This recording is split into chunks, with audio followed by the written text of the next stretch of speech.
बिस्मिल्लाहिर्रहमानिर्रहीम अल्लाहुम्मा सल्ली अला मुहम्मद व अला आलि मुहम्मद।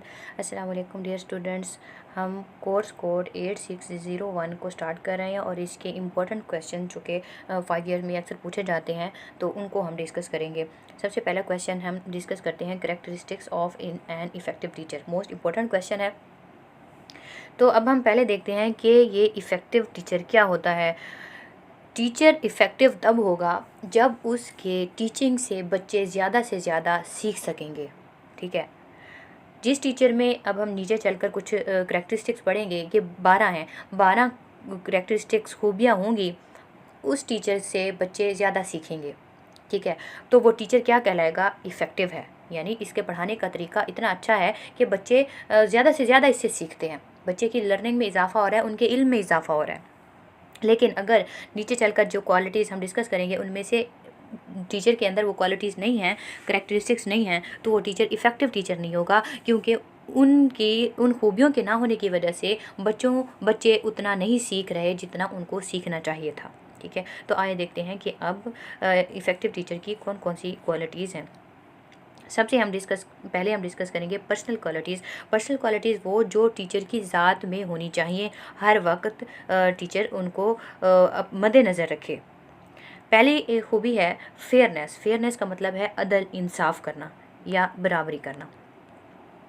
यानी क्लास में जितने भी स्टूडेंट हैं, टीचर सबके साथ बराबर एक जैसा सलूक करे। ठीक है, और यहाँ पे एक वर्ड्स आए फेवरेटिज़म, यानी ऐसा ना करे टीचर के कुछ बच्चों को तो ज़्यादा तवज्जो दे और कुछ को तवज्जो ना दे। जैसे अगर कोई बच्चा खूबसूरत है या किसी की ज़ात अच्छी है, कलर फेयर है, तो इस वजह से उसको ज़्यादा तवज्जो दे, और दूसरे बच्चे को जो कि कलर उसका डल है उसको कम तवज्जो दे। या कोई बच्चा ज़हीन है उसको ज़्यादा प्यार करे और दूसरे बच्चे को कम करे, तो इस वजह से इसको क्या कहते हैं? ये अनफेयरनेस है। यानी टीचर जो है ना, तमाम बच्चों के साथ एक जैसा सलूक नहीं कर रहा।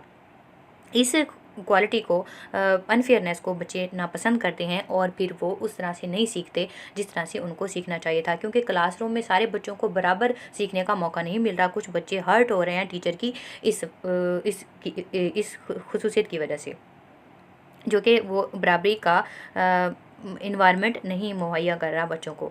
अच्छा, अगली क्वालिटी करैक्टरिस्टिक्स हम देखते हैं पॉजिटिव एटीट्यूड।